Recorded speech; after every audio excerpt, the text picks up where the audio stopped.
I'm amazed how many people own stocks. Welcome to the Playing FTSE podcast. My name's Paul, and each episode, me and the lads get together to talk about the stocks, stock market news, and finance in general. Quick disclaimer, you shouldn't consider anything in this podcast as personal financial advice. If you need such advice, go to a financial advisor. And please remember, when investing in any form, your capital is at risk. So sit back, relax, and let the lads fill you in with all the stock market news of the week. The sucker's going up. Welcome back to the Playing FTSE podcast. We are on episode 4 of the Playing FTSE podcast. And today we're actually going to talk about the UK. We're actually going to talk about the FTSE AIM, FTSE 100. We're going to talk about some UK stocks because we've noticed that we haven't done that yet. Today with me, we've got Steve D, Steve W, and Zach talking about all things FTSE. You guys had a good week. Any good stocks going well for you at the minute? Yeah, fantastic week, and coincidentally, it was one of my FTSE stocks that outplayed the rest of the stocks in my portfolio. No, we'll get onto that one in a minute, I'm pretty sure. But I want to talk about Steve D because is it 2 weeks ago now? You talked about DermTech, and yeah, I regret not following that information. Yeah, DermTech has agreed a contract with, is it Blue Apron Insurance in Texas? Blue Cross or Blue Apron Insurance. It's another big feather in the cap, so they've now got Texas and California, 2 states on board, and their price has rocketed up to 70, 75, 76. It looks like it's going to open tomorrow, which is Tuesday, in the 80s. So that'll be nice. I'll be up nearly 600%. 600%. Oh my god. Oh, so annoying. Congrats and f*** you, I think, is the term that we need to say there. Thank you. All right, so today we want to talk about a bit of the UK news. UK at the minute, Bojo's face I'm looking at right here. We are getting the vaccine done at the minute. And is that going to be good news for the UK? Is that going to be good for the UK in general? Is that going to be good for the FTSE market? Or is this just a non-news event, basically? I think it's got to be good for the UK in general. How it plays for stocks, I suppose, is slightly tricky. I had a look at how things on the FTSE went today a little bit. It sort of feels like we're in for a really interesting week on the FTSE coming up because there's a big announcement coming sometime in the week of the 22nd. That's been scheduled for a while. And there's a decent amount of trying to sort of second guess ahead and see what's coming on that, I think. So I'm expecting some interesting moves around in the FTSE this week. So I'll head to the budget, I think, now. I think that's what we're waiting for, is everybody's waiting for the new budget. Are we going to get stung on capital gains? Is there going to be an ISA allowance lift? I guess we wait and see. I'm hoping for a stamp duty extension. That'd be nice. Not having any capital gains that are like 650% DermTech things. So. Yeah, that was it. I saw it. If anyone saw the administration report on that, they were on about bringing capital gains down to really, really low, something like £2,000 of capital gains allowance, possibly. I'm screwed. Yeah.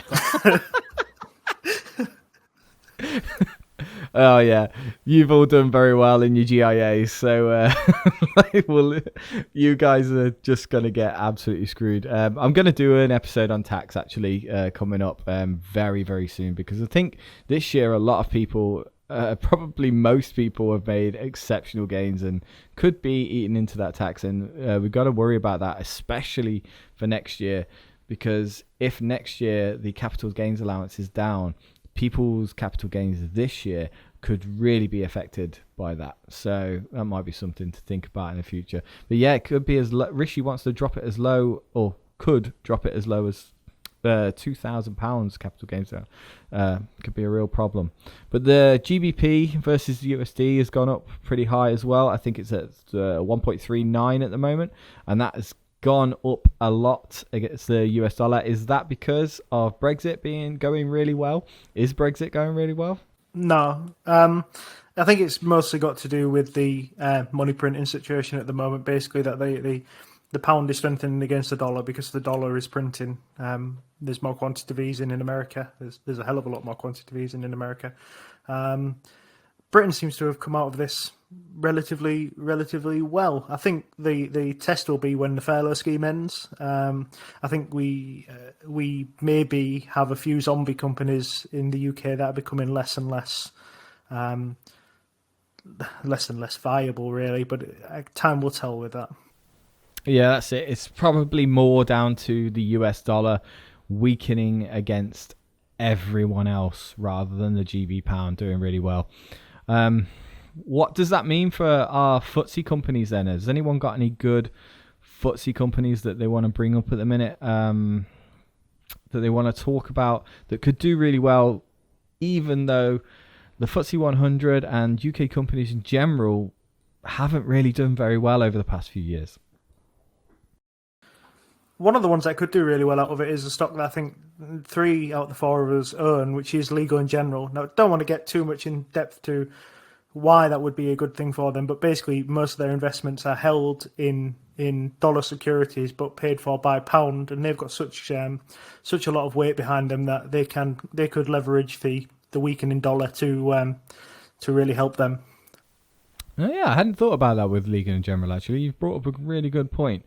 A lot of people focus on Legal & General's real estate portfolio being at risk, especially with the possibility of, say, a housing crisis coming up or something like that, or even like the move from office to home.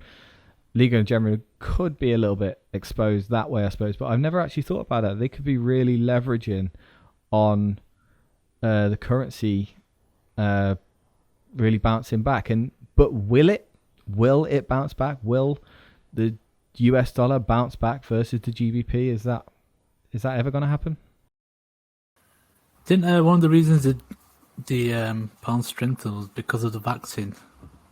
And once that kind of news dies down again, wouldn't it kind of normalize back to about $1.30 as it has been hit in the past few weeks and months? The thing about vaccines is it doesn't really matter how many people you vaccine in your own country when it's a worldwide pandemic. Everybody needs to be vaccinated. It doesn't really matter if the UK is open for business because the vast majority of our large FTSE 100 companies, they trade all over the globe. And if you get back to work in the UK but you can't sell to anybody abroad, then it's no good. So vaccine news is just good news. It's not good for business at the moment. What about the actual currency, though? What do you think on the currency? Will the US dollar come back, or is it just dead to Bitcoin? The dollar has been strengthening against the pound for a rather long time, and that's a trend that if you pop onto your chart on Google and turn it to max, you'll see that is this is a mere blip in the dollar's continued strengthening. Is this something you guys think about much when you're kind of thinking buying US side versus buying UK side? I mean, it's something I tend to think will kind of all come out in the wash if you leave it for long enough. And if you leave it for a short period of time, it's not going to make a massive move one way or the other in the foreseeable. So I tend to not worry much about pound-dollar exchange, where that's going, where that's been, those kind of things. You know what? I really didn't when I first started. In fact, I probably wouldn't have even considered it. I just went, okay, straight in, let's buy some US companies. And like when I use eToro on the eToro account, that's all in dollars, and you don't really notice any difference there. But I imagine when I convert it out of dollars, I'm going to see a bit of a problem there. On Trading 212, they made it very, very obvious. They did an update probably a few months ago to help people because so many people were complaining that the charts didn't line up properly. And they showed you just how much we're losing on FX. If you bought in April last year, you would probably be, 10% down now? 10 to on 12%, FX? yeah. Yeah, 10% down on FX, and there's absolutely nothing you can do about that. You need the US dollar to strengthen or the GBP to weaken versus it for you to get 10% of your money back. But like you say, long term, it's always been a fluctuating trend. The US dollar has always grown against the GBP, and I don't see that changing anytime soon, personally. It's just one of them things I think you just got to wait it out, right? Okay. I was going to say, the US companies tend to outgrow the FX changes anyway, so it's still not worth holding and buying in your native currency over, well, holding and buying the FTSE, you would have earned nothing last year. Holding and buying the S&P, you'd have earned 40% and lost 10 in FX. I think nearly everybody could see that, where the deal is there. Yeah, that's great. But what about FTSE companies? Because FTSE 100 in particular trades worldwide. You've got lots of companies. One of the companies that I wanted to talk about today was Rio Tinto. Rio Tinto is a mining company that basically trades all around the globe. Are these mining companies, are these other companies doing very well at the minute just because of this exchange in dollar, or are these companies actually any good? Is Rio Tinto, would you say that Rio Tinto is actually a very good mining company and has a lot of growth in it? The definition of a good mining company is a company that can get something out of the ground and sell it to somebody else for more than that costs. And the spot price is incredibly high at the moment for pretty much all materials. And the issue with a high spot price is that when, for instance, gold gets to $1,800 or what have you, everybody can afford to get gold out of the ground for that price. Even the worst grades of gold, you can afford to get it out. And what happens then is you end up with a flood in the market, and that starts to drive the price down. At the moment, Rio has very good cost, very good cost control. It generates a lot of cash. You can see that on its quarterly reports. So I don't think they're particularly at risk of a fluctuating gold price. There's plenty more companies that will not be able to afford to mine their gold before we get to worrying about Rio's costs. Yeah, so just to explain that, the spot price is the price of the commodity that the miner is going after, and Rio Tinto in particular is mostly after iron ore. So recently Rio Tinto has done very, very well because the price of its stock generally tracks the price of iron ore, and iron is doing very well, like many other commodities, simply because China for some reason managed to get rid of the virus very, very quickly and open up very, very quickly. And China now is leading the way in construction, and that's why iron ore prices are very, very high. Copper, I just wanted to talk about Rio Tinto with copper, because that's where I saw Rio Tinto going next, into copper, into ESG, into environmental services. It's actually had quite a bit of bad news on its latest copper mine this week. I think it's Mongolia, this copper mine in there, which I'm not going to pronounce. It's a crazy name that I can't pronounce. But they're actually planning on shutting down. It would have been the fourth biggest copper mine in the world if they had carried on the permission to build that copper mine out. But it might be that that's down, and that's a risk that miners have with these mines, is that they're very controlled by regulation and local governments. And what I've seen a bit of risk in Rio Tinto, even though its quarterly reports are coming out in 2 days and they're going to be very good. There's no doubt about that. Rio Tinto has done absolutely brilliant this year. It's smashed it. We just don't know that right now if Rio Tinto and other mining stocks are a buy. But what's pretty good is exploration mining stocks. And I think someone asked you a question on that the other day, didn't you, Steve, about the mining stocks on exploration? Yeah, so it was basically leading on from a comment Steve W made in the last episode about mining. And the question was, how do you estimate the lifetime of an explorer or a junior miner's mine? And I think this is probably sort of quite a pertinent question at the moment, because a lot of people are really going after those speculative junior miners, the penny stocks. And the answer, in short, is that you can't. There's no way of working it out. What you're looking for in a junior miner, and this can take 5 to 10 years to even get this report, is called the mineral resource estimate, and it's literally a document that tells you how much of the thing you're trying to mine is in the ground. that's the only point in which you can start to make a valuation on a junior miner. Everything before that is speculation. So I hope that answers the question. Yeah, have you actually looked into any junior miners recently? Because a lot of people are after them, right? Shout out to Nick, who's a friend of mine. He's into Jangada mining, and I think he's doing very, very well on that one. Have you looked into any, especially of the UK ones? So I tend to stay away from them nowadays. But basically, that's how I sort of started stock picking. Was really looking at the speculative kind of stuff. But one of the ones that has caught my eyes is Ecr Minerals. And they're based quite near to Greatland Gold's site, which, if anybody follows mining, is probably one of the greatest gold finds, or soon to be one of the greatest gold finds, at least in the last decade.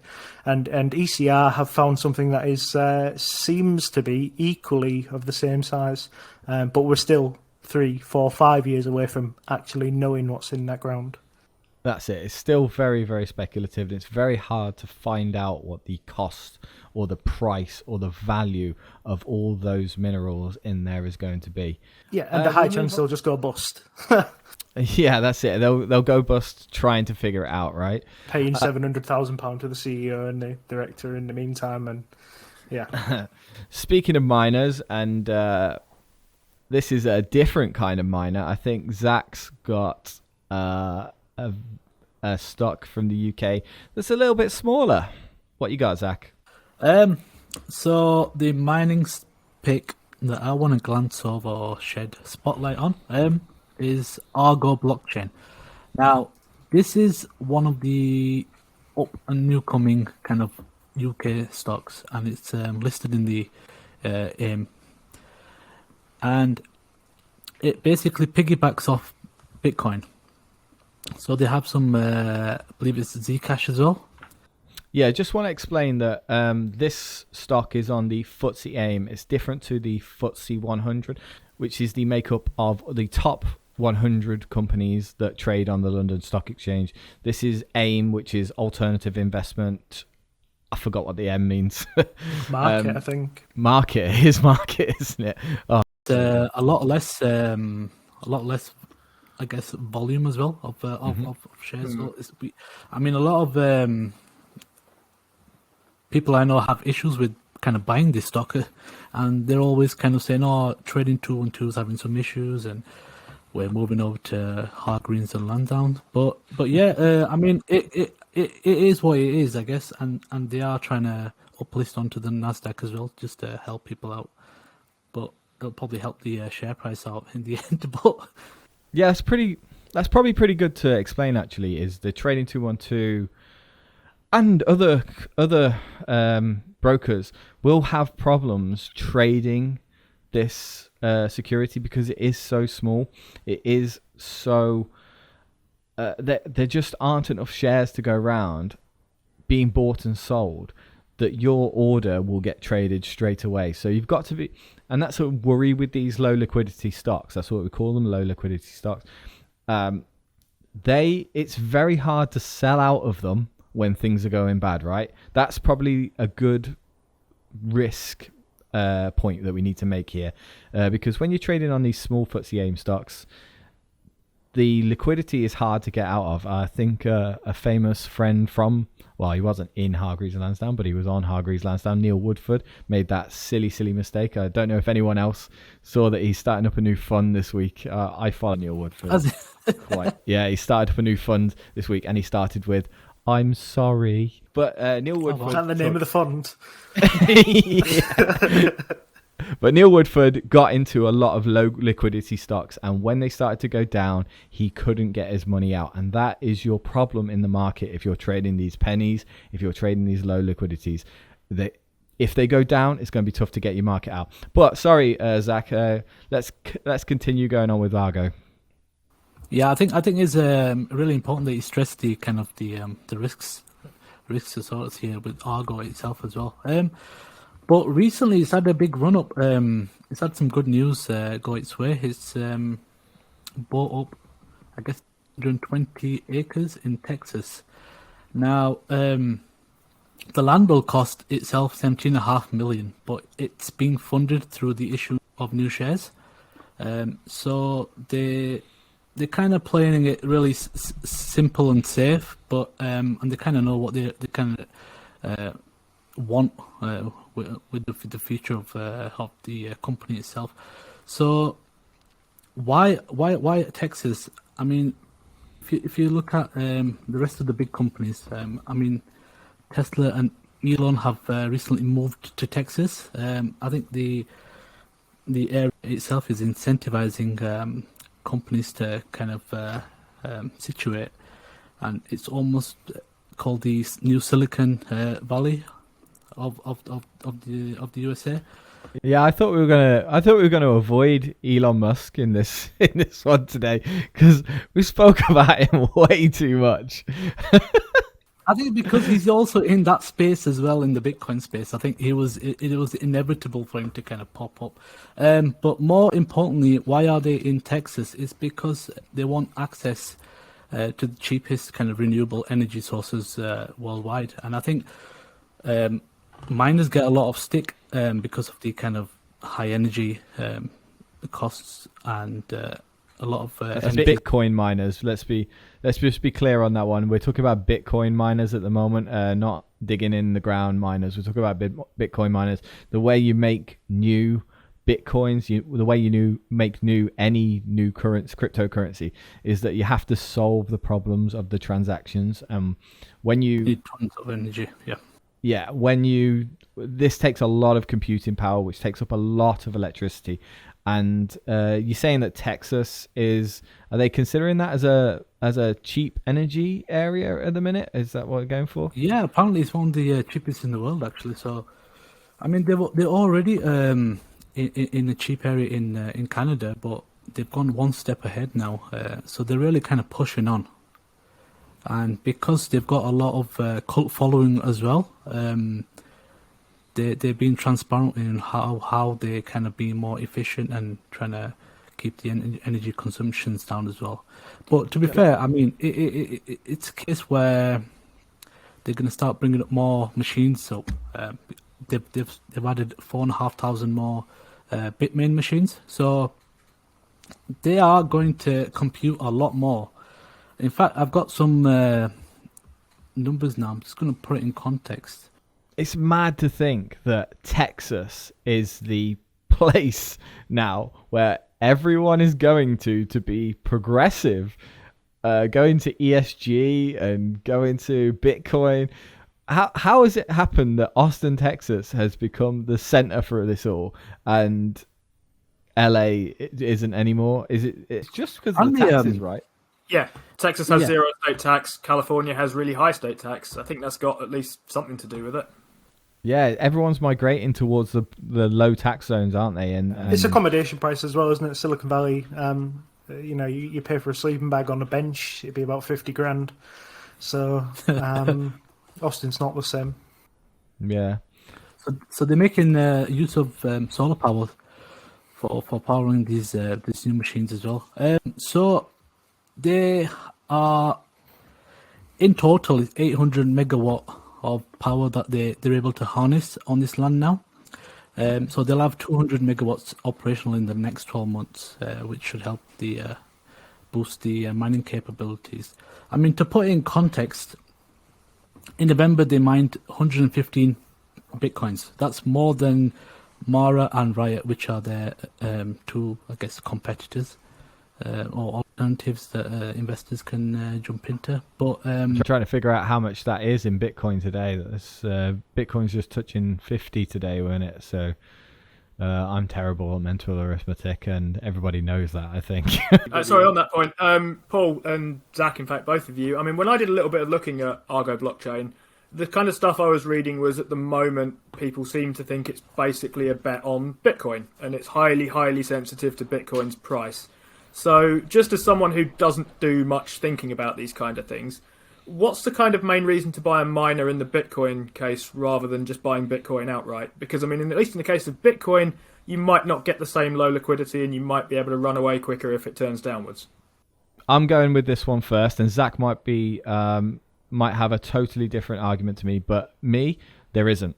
there is no reason to buy a Bitcoin miner over Bitcoin because they directly track the price of Bitcoin, and all you get, in my opinion, when you buy a Bitcoin miner is Bitcoin minus expenses, and so it just cannot be more attractive. However, they are in other coins. I don't know what Elon Musk is doing with Dogecoin at the minute. I can't work Back that on one out. Musk again.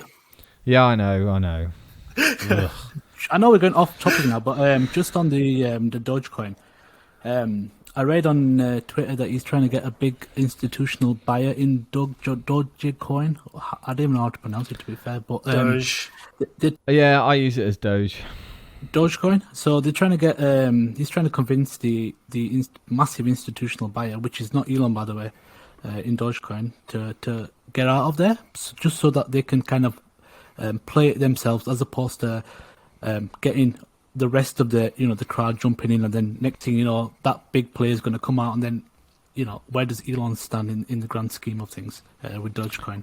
Yeah, dropped 45% on that news. The idea is that they're trying to get rid of that big institutional investor who must be the dumbest person in the world, in my opinion. And the idea is that everybody thinks that this institutional investor is going to jump out now. It's going to drop the price massively. So they're all getting out. And I can only see that causing a collapse based on speculation. Not that Dogecoin was ever of value anyway. The coin gets made, a new coin gets made every day or something, or it might be even every hour.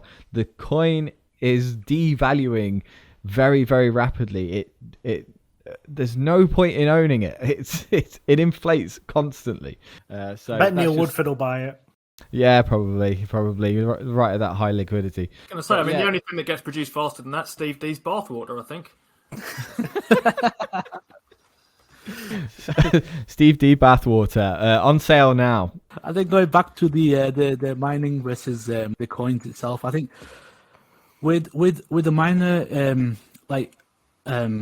Paul did touch on, is the fact that they're able to kind of move in between different coins, and obviously because it's the crypto space and new coins come every day, you'll still see lots of different coins, and some might work in the case of Dogecoin, not. So I mean, with miners, it's a case of them competing with themselves with their own margins. I guess there's quite a few different players now. There's a few players from China, and we've got one of our own from the UK and some from the US. But I think it's just a case where how efficient are they at making their coins? I know Bitcoin is just one coin, so if it does go up and down, it's extremely volatile as opposed to someone who's more diversified. And also, we're not taking into account the acquisitions miners are able to pick up as well in the kind of the blockchain scene as well, not just the coins. So it is quite diversified when they kind of acquire more business, and I think that's what these small miners are playing. I do know Argo has picked up a kind of a cryptocurrency data company. So there's a lot of different scope for these small miners. I mean, why did I pick Argo? It's got roughly 3 times the hash rate.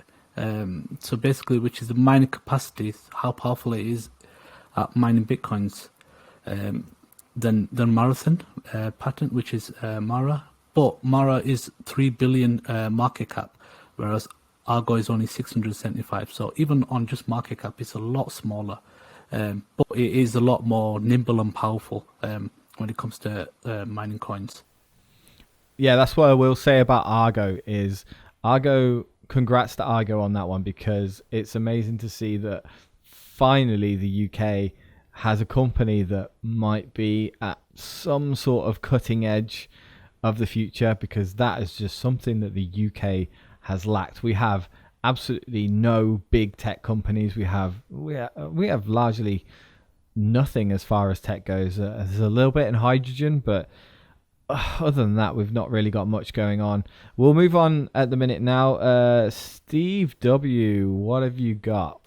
Nothing that's sort of tremendously exciting. I thought I'd talk about a nice kind of drinks making consumer defensives company. I've been having a look at Fevertree over the last few kind of weeks and months, and I've been having a good chat about it with some of the guys on the Discord that we all talk on a bit. Fevertree are an interesting kind of bunch. They were growing quite quickly. They make sort of premium tonic waters, mixers, those kinds of things.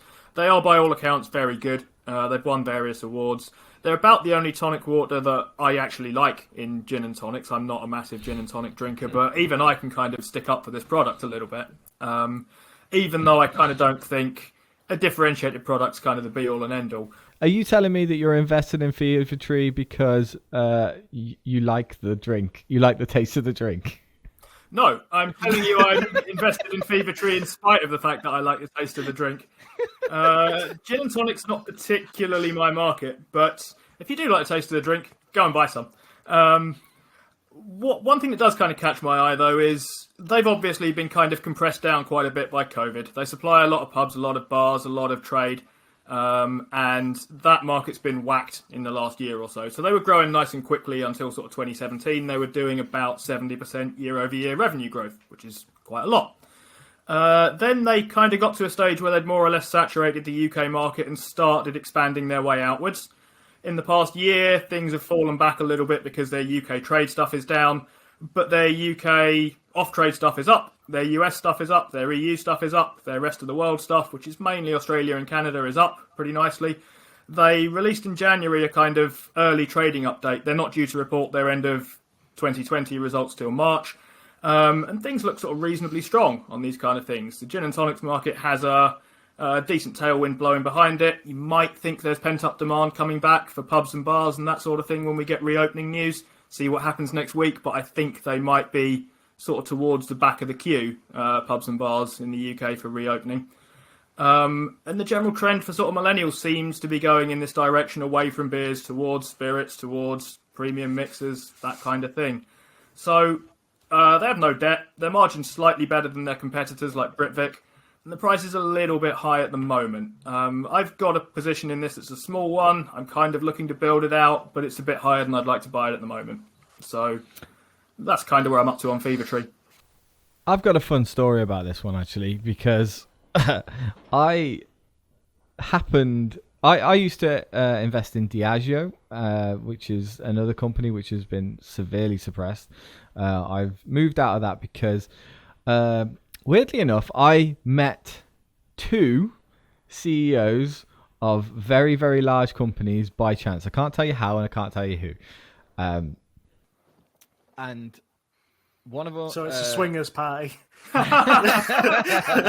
Yeah, this is it's one of those exclusive clubs, darling. Keys in the jar. But they what I can tell you is they haven't got a clue what's going on. They really, they are just as unknown. And this wasn't just FTSE 100 companies. This was one of these was a leading S&P 500 company. This was US, and they It definitely wasn't Elon, was it? It definitely, trust me, this guy couldn't have been further from Elon. Oh God, I hope I never get seen. I hope this never gets seen by said person. It could be really bad. But they seem to have absolutely no clue what's going on. They had no idea how many pubs were coming back. One of them was very, very bullish and say, "Oh yeah, all the pubs will be back," and the other one was like, "Oh, I don't really know." And I think the news out there now is that pubs and clubs, there's going to be less of them when we come back out of lockdown. That's in the US and in the UK and probably Canada and things as well. And based on my meeting with these two people, I decided I needed to get out of the drinks industry because they didn't have a clue. One of them actually told me that gin was going to be very popular in the next few years. And I was like, gin? Gin was popular 3 or 4 years ago. You know, we've seen loads of girls on Instagram going, "Oh, happy times with friends." Like, they have not got their finger on the pulse. They haven't got a clue. And these were CEOs. These weren't middle management. These were big people, and it's a shame I can't tell you who it was. You know, one of the most Are you sure? popular drinks in the US at the moment is they call it hard seltzer, and that's essentially alcoholic water. So this is the kind of market we're talking about. And this is Fevertree, right? Fevertree's seeing hard seltzers come in, right? Is it Fevertree that's pushing the hard seltzers? Brewdog are pushing hard seltzers quite a bit at the moment. Are they? And this is literally just alcoholic water, right? It's alcoholic sparkling water. Yeah, one of the companies that's got the main. I think they've got the main 3 or 4 brands is Boston Beer Company. I think the ticker is Sam's. I think Steve and I looked at that at 400 and then at 500 and decided it was overvalued, and it's now at, I think, 1100. So what do we know? Yeah, I know. It's so hard when valuing these companies, and you just don't know where it's going to go. But obviously, everyone thinks the hard seltzers are coming. And I guess everyone's going to be drinking alcoholic water in 2022, 2023. Got some Robinsons in it. That's basically an alcohol then, isn't it? Isn't Robinsons owned by Britvic? Is it? Oh God, you're asking a question there. I think Britvic Britvic own all of Pepsi's distribution in the UK, don't they? That's an interesting little tidbit about Britvic. Yes, they do. Yeah, they do. It's Britvic's actually a very good and long-standing company, and it's not. What's most important is it's alcohol adjacent, so it doesn't actually have to rely too much on the pubs and clubs. So that might be a company that can do very well as well. I haven't really looked into the numbers on that one though. Fun random fact: there was a company I was working for. They were going to buy the Britvic factory, only because there was a fresh water stream underneath the factory. But yeah, they couldn't close the deal. Where is Brickfit based? What? Just out of interest, is it? Can I say this? It was near Huddersfield. Yeah. All right. So yeah, It so was. it's up It north was. somewhere. And they moved out. It's up to north somewhere. Okay. So next up, Steve D, what you got for us? Have you got any good company left?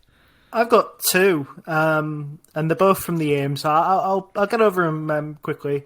The first one is Keyword Studios. Their ticker is KWS. They're a video game company. They were formed in 1998, so they've been around quite a bit. And essentially what they do is they're sort of subbies for the game industry. So say you're making a game and you don't have anybody to do some sound design for the menus for you or whatever, you would subby that out to Keyword Studios and they would produce the menu sound for you.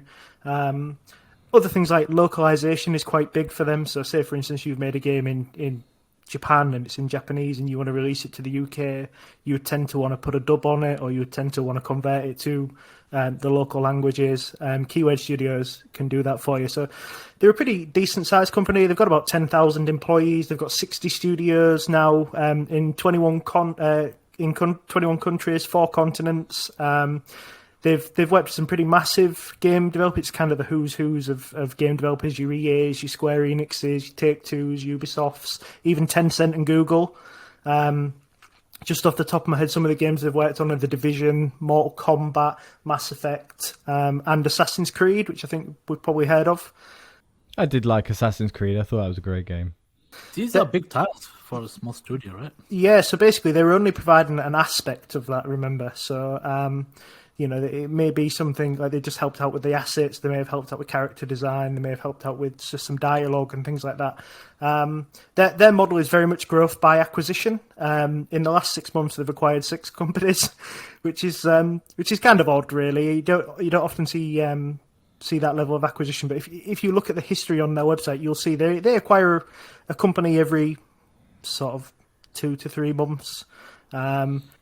Is this like if these acquisitions kind of on demand in a way? So say a studio comes to them or a games company comes to them and goes, "Oh, we can't draw pigs. Like, can you find someone that draws pigs?" And they go, "I know a company that can draw pigs. I'm going to go buy them." Is it something like that? It's a little bit like that, yeah. So they basically their idea is they want the studio to be as localized to the main studio as possible because they get direct line of communication that way. So they've tend to found that they've been buying studios literally all over the place. They can almost cover the world now in terms of studios. Are these like big companies or small companies? They tend to be small companies. So basically, companies that focus on a particular asset. I was going to say it's not just a couple of guys with a snowball microphone, right? And No. Really... Nobody's buying this. So one of the things I quite liked about them is that it's studios like this, especially when they're buying up more and more and more studios, tend to at some point want to make their own game. And this was sort of apparent with one of the biggest ones I can think of is the studio that made Warframe. They basically were keyword studios. They produced assets for other games. They focused on sound design. They focused on a bit of character design. And one day they decided, to hell with this. We're massive now. We've got tons of studios. We've got tons of assets. Let's make our own game. And from that, Warframe was built, which is probably one of the biggest free-to-play games around at the moment. Yeah. On Steam, it was massive. Yeah. Yeah, it was massive. I remember this. So some risks for you. I spotted the price-to-earnings ratio is 130 at the moment, which is... Oh, that's just normal these days. That's nothing. That's absolutely nothing. But their Q-on-Q revenue growth is only about 14% at the moment. So they definitely don't deserve that premium. They've got a 2 billion market cap. The gross margins aren't too bad, 37%. So there is an opportunity to earn some money maybe when they stop buying everyone. They've got £218,000 worth of debt, and they've got £100 million of cash, which is kind of an odd stat. I don't really understand why. You must like speaking to the bank manager. That's something you don't think is a risk, is it? No, it's just in the random stats of the company. It might be a target for burglars or something. Yeah. So the last sort of interesting fact about them is that they pay probably the smallest dividend I've ever seen. It's 0.069. Yeah, you got me. Fevertree is 0.53, I think. Oh, good. Is Go on. Is this one of those growth companies that provide dividend and claim to be the fastest growth dividend company? Yeah, you could grow that dividend at 100% for quite a while and it still wouldn't be anything. One of the other companies I was looking at was Tremor International. So they're from the Israel tech sector. They're an ad tech company. They specialize in connected TV advertising, which is not really something we come across in the UK, but in the US it's pretty rife. So connected TV advertising is as it sounds. It's a TV that is connected to the internet, that is streaming some form of content. Basically, they take your data, your viewing habits. They offer that out to marketers who bid on the content and obviously try to get their ad placed with the viewer. So it's a demand and supply model. They run both sides of it. One of the interesting facts I saw was that they acquired Unruly from News Corp last year. And part of the deal, it was an all-stock deal, part of the deal was Rebecca Brooks, do you remember the name, joined the board. She was the lady who was charged for phone hacking in the news of the world. And we're legally required to say cleared of all charges, I imagine. So yeah, she's joined the board. Nice and trustworthy. So yeah, I think was she cleared of all charges, not guilty. So the good numbers I've seen is that the year-on-year sales are up 72%. It looks like they're gonna drum up about 400 million of revenue this year, which gives them a price to sales of 2, which is not an awful lot for a tech company. The closest competitor I can find is a company in the US called Magnite, or used to be known as the Rubicon Project. Now their website is a trip. You should really go and look at the Rubicon Project if you get a spare moment or two.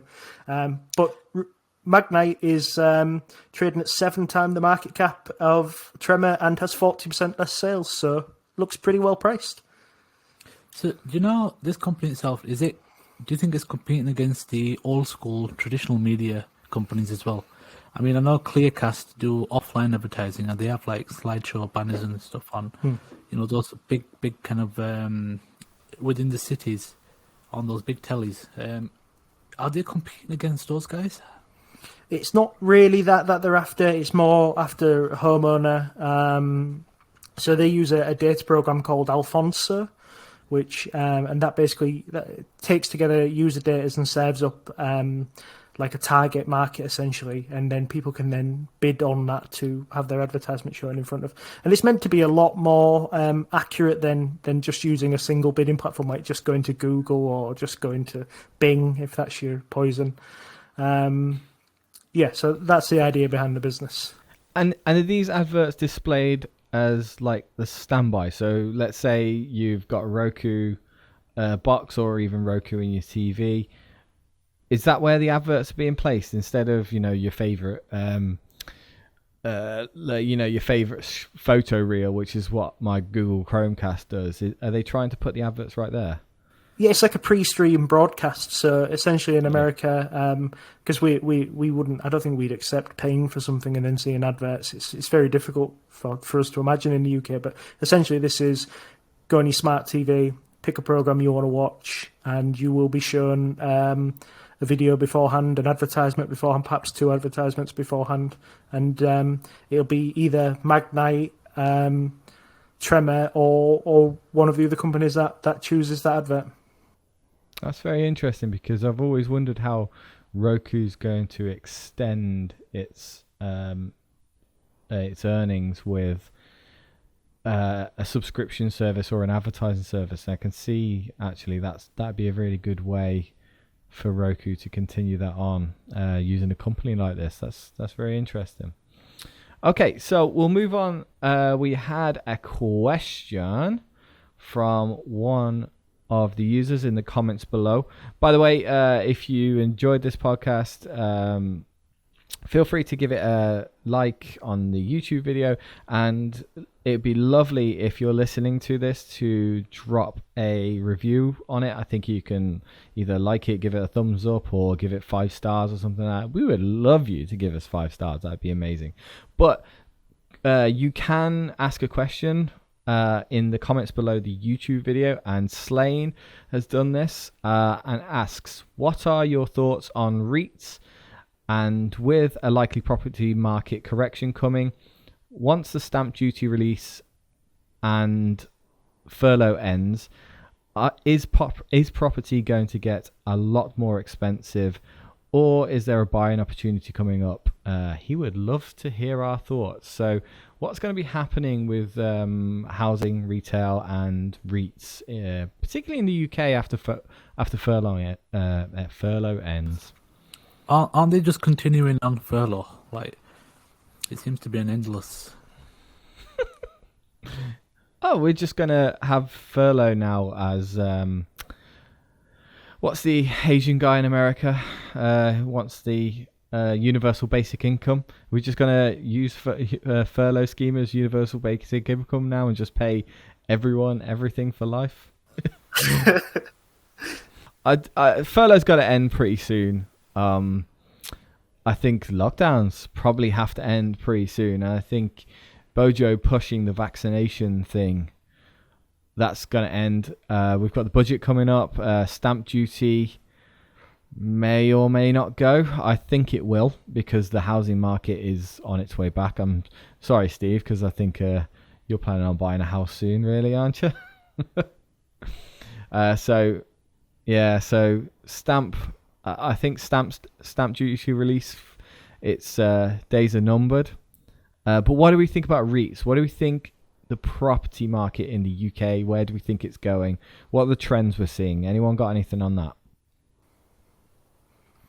I mean, I certainly wouldn't be buying any of the REITs in the UK. There is a distinct lack of quality in the standard sort of retail, office and residential REITs in the UK. I'm not overly a fan of office REITs anyway at the moment, because I think that's a trend, a general trend, that even if we don't all go back to work in the office, that's still a damage to office REITs. And I think there is pretty much, I think Spotify today have came out and said you can choose to work however you choose. Even when this all finishes and it all goes away, if you prefer to work at home, you can continue to work at home. And I think that's just a trend that's going to continue. I think what a lot of businesses are finding out, that productivity has actually gone up. And that's a big problem for sort of a centralised working space. Yeah, I actually had a REIT called Workspace. I really did consider getting into it. I think I did at one point, and I sold out immediately once I realized I was making a big mistake, because the trend from work to home, that was pre-COVID. In my mind, that was pre-COVID. We had the technology. The technology was all there to start working.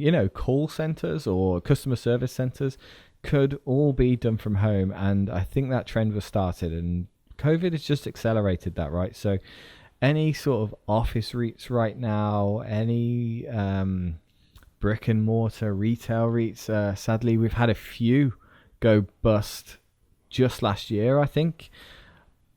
I would be there to avoid, but are there any good sectors? Do you think there's any good real estate investment trusts out there for the UK right now?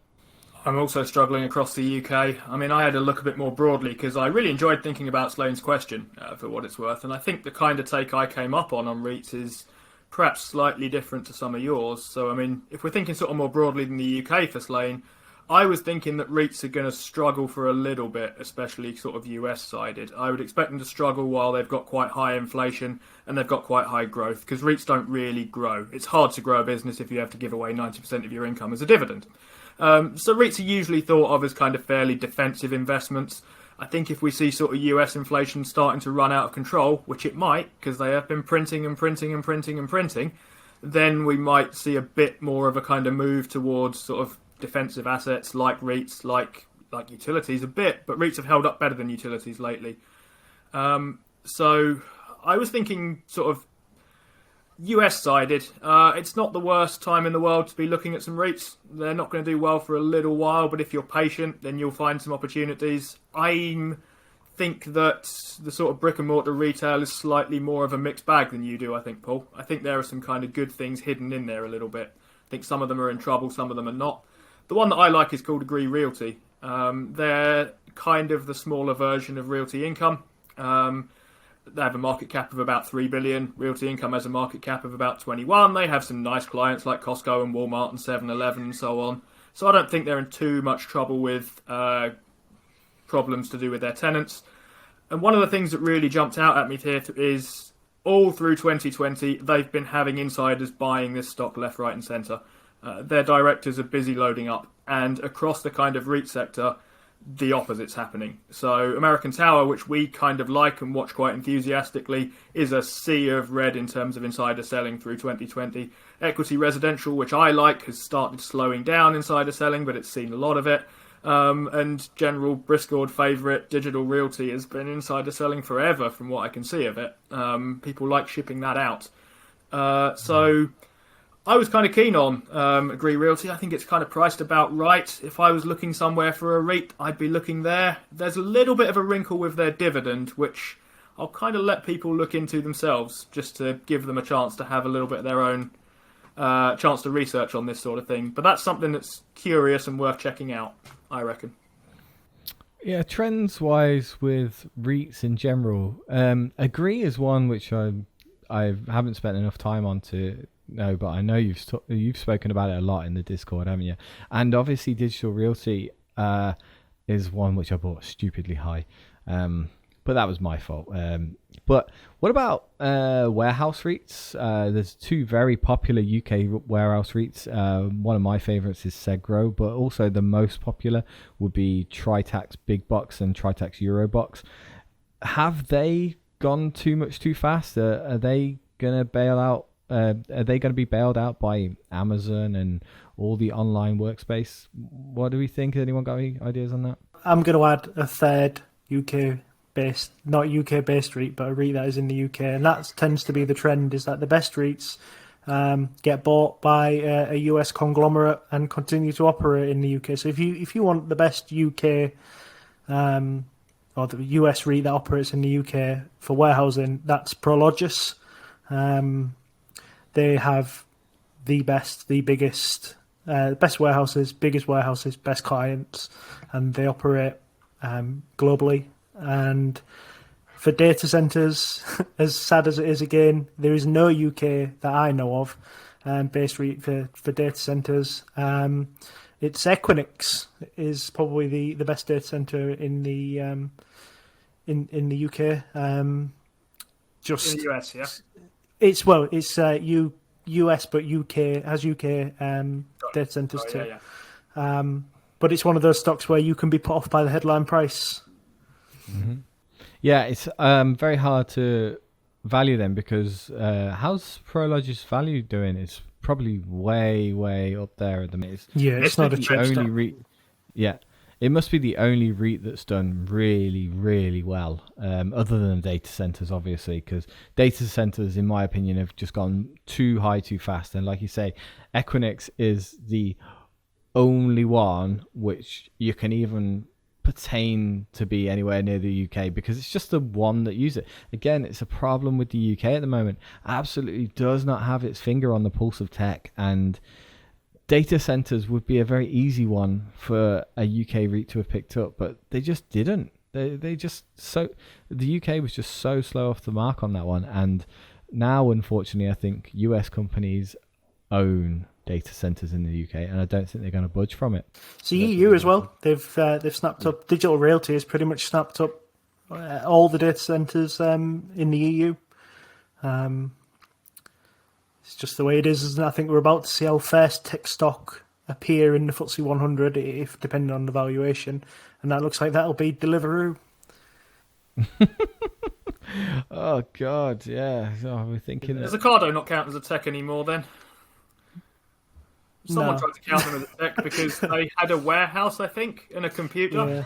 or something They like have that. they have a robot picker or something, don't they? That makes it tech. It's a shame Yeah. that Arrival didn't get to IPO in the UK. I think Arrival would have been in as much as that. I think it's one of the most overvalued companies I've seen. I think it's quite interesting in that it is British, and it would have been nice to have seen that in the FTSE or wherever. Yeah, Arrival is a very good example of what's wrong with the UK as far as the market goes right now, because I was talking to a friend of mine about this actually not so long ago, and Arrival was a good company. I think every single one of us that's sat in this room right now would have seen that video that was on YouTube probably 6 or 7 months before the SPAC was announced, and we all looked at Arrival and we went, this looks like a good company. This looks like it's got a great product. Yeah, and we thought, oh my God, it's British. It's got an excellent product. It was workhorse adjacent, so it kind of had something. It had something going for it. And then it goes and announces that it's going to be on the New York Stock Exchange. The closest thing we've got to a tech company now, and it's going on the New York Stock Exchange, and that's what the others are doing. That's what everybody else is doing. You've got Argo that's doing its best to get on New York. Is it going to go OTC, or is it already It is gone OTC, I OTC think. Argo? It OTC. is already, yeah. I think people were looking for a out of hours arbitrage on that because its OTC had run up after the UK markets had closed. Ah, there you go. Yeah. What we're saying, we're recording this on the Monday while the US markets are closed for Donald Trump Day, and it's so you're expecting Argo to go up because there's just there's more activity. Oh no, we did see it going up today. Sorry, because the UK markets were the only ones open today. There was GAN as well. I think GAN, they delisted from the AIM, didn't they? And they went and listed on the Nasdaq as well. And that's it. We're seeing a flood of money out of the UK. The tech stocks do not want to be in the UK. The ones that started here, and that's got to be a bad sign for production in the UK in general, right? Yeah, I mean, it's a few months ago now that Steve D and I were looking at some Morningstar UK YouTube videos, and we were thinking what a miserable job that has to be trying to pick out stocks in the FTSE 100 that are going to go up. And I mean, I like Morningstar, by the way. I think a lot of their content is really, really good. I like reading it. I think about it carefully. I think they're good guys. But trying to be the person who says, right, look at this FTSE thing that's going up in the next week or so, that's got to be a tough gig. Oh yeah, and when I first started looking at stock news, and I barely look at them now, but I always take a sneaky look. But Motley Fool UK. Oh, I was waiting for you to say this. I know. I was waiting for you to say this. I knew you thought that was coming. The funny thing is that the difference between the US Motley Fool and the UK Motley Fool is ridiculous. Like the UK Motley Fool is buy Lloyds Bank, buy Aviva, and buy this other stock, and it's going to fill your ISA with gold. And the US one, they're pulling out like great new tech stocks like Accolade. Pinterest. Like, Pinterest is a big Pinterest is one of their big picks. C Limited, which went from 30 to 220. Mercado Libre from $16 to $1,900 or whatever it is now. These are all US Motley Fool picks, and we've got Lloyds Bank, Aviva, Barclays. Why is our Motley Fool so shit? Is it because of them? Is it because of them? Is it because they're sitting there going, "Oh, you've just got some." I don't know who they are. I've never even looked into them.